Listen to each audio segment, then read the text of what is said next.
Well, let's hear first from the other presenters. But thank you so much, Paul. That was fantastic, really fantastic.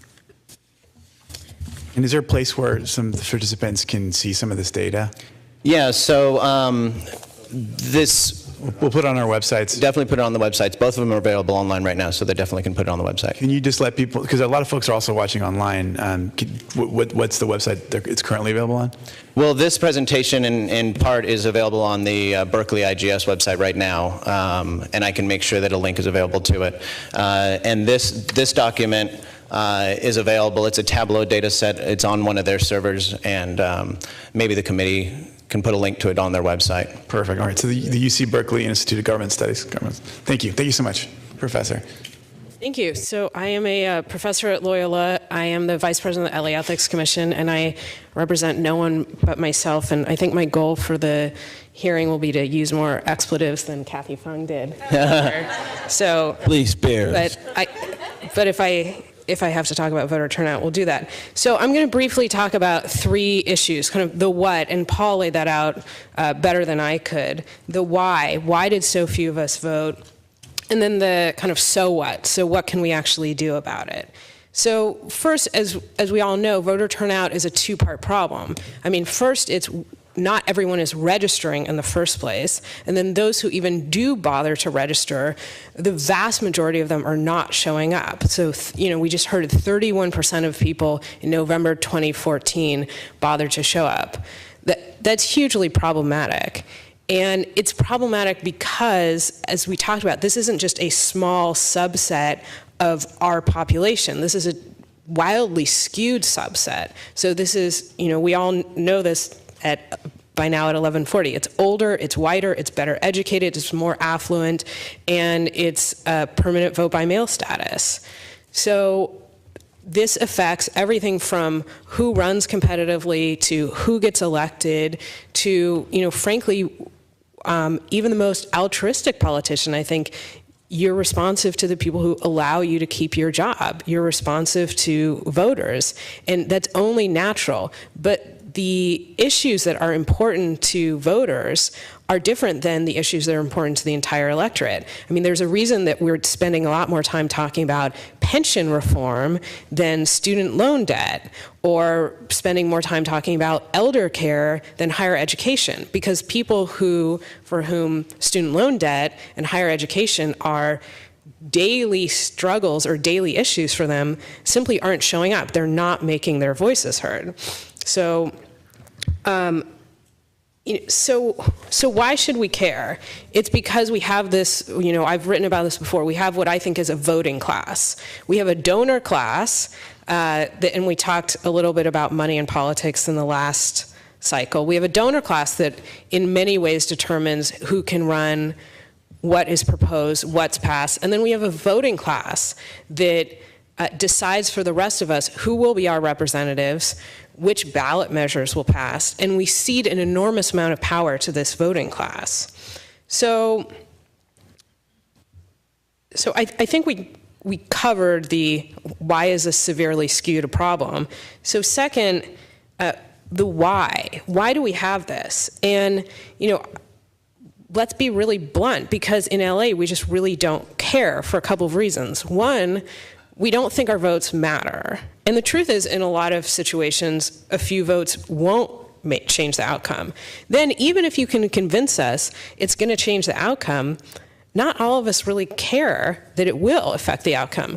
So I think we have a big problem in terms of delivering information to the voters and allowing them to understand, why does it make a difference that this person was elected to state senate as opposed to that person? Why does it make a difference that your board of supervisor representative is this person as opposed to that one? And I think until you can explain to a voter, or I try and say this to my students, well, it matters that this board of supervisor candidate ultimately wins because, then unfortunately it becomes a somewhat rational decision not to decide to mail in your ballot or go to a polling place. How much do we not care? Well, LA is not a particularly political town, unfortunately. So I have a piece coming out in the Sacramento Bee on Sunday where I say, I compare elections to the Oscars or the Super Bowl. And if you ask people, we already talked about the Super Bowl a little bit. I understand that Paul's kind of a fair weather fan. I'm even less than that. But if we ask people, do you know the Oscars are on? Do you know the Super Bowl is on? Or who are you rooting for in the Super Bowl? Who do you hope wins in the Oscar? Everyone knows who's up for Best Picture. Everyone knows when it airs. Nobody knows when the next election is.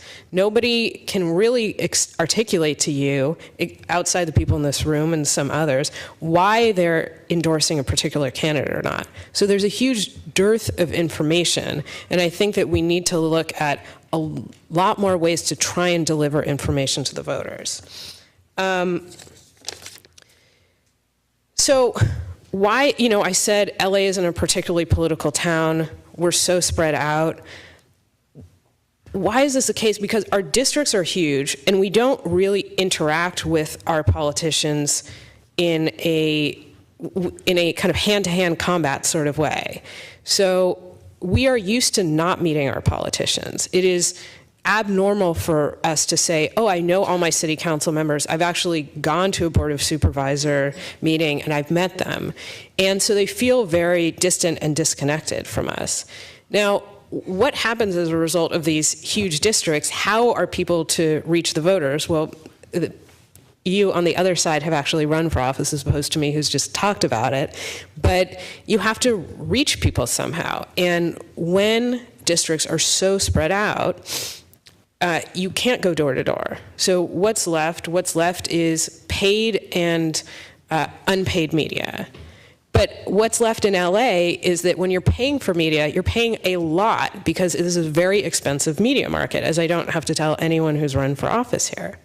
So what does that, what's the problem with paid media? The problem with paid is that we have this cycle of discontent, and we talked about this a little bit when Kathy was talking about money in politics. So it takes a lot of money to run for office. It takes a lot of money to try and reach the voters. And then the voters are consistently turned off by money in politics. The voters consistently feel, well, politics is just a game for wealthy individuals, and my vote doesn't matter, and what matters is the people who can give or spend a lot of money.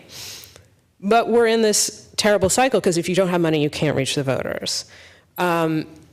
What about free media? Well, the problem with newspapers, radio, et cetera, I think in large part, those are already reaching the likely voters. The people who are listening to, Take Two or Press Play or any of the local NPR stations, those aren't necessarily the people we're trying to reach. The other issue is there are a lot fewer reporters than there used to be, and there are a lot fewer political reporters than there used to be. So there are just fewer people covering these issues and giving people the information that they need. None of my students get the paper. None of my former students get the paper. My parents get the paper. So in terms of free media and information delivery, I think there's also a dearth of information. So as you can see, the purpose of my presentation was to bring a lot of doom and gloom. I hope that someone cries at the end. So, well, you're a law professor. Well, that's what I say to my students too, and then I hand them their student evaluations. So, which always works out really well for me. So, I've laid out what are the problems. Okay, so what can we do about it? And we've talked about this a little bit before, but I think we should make the barriers to entry as low as possible. So first barrier to entry, registering to vote. What's the most radical solution? Automatic registration to vote. I mean, the most radical is you don't have to go through this. Is that all you don't have, there is no threshold before you get to the polling place or before you get your ballot. We change the burden so it's on the government to determine whether or not we're eligible. And if we are, then we will just come to you and vote. If you want to go less radical, if you want to just, drive a Mini through the boxes as opposed to a tanker truck, really implementing robust same-day voter registration, making it easy to vote online. Secretary of State Alex Padilla talked about the motor voter law. The state, I believe, used to pay for postage for mail-in ballots and don't anymore.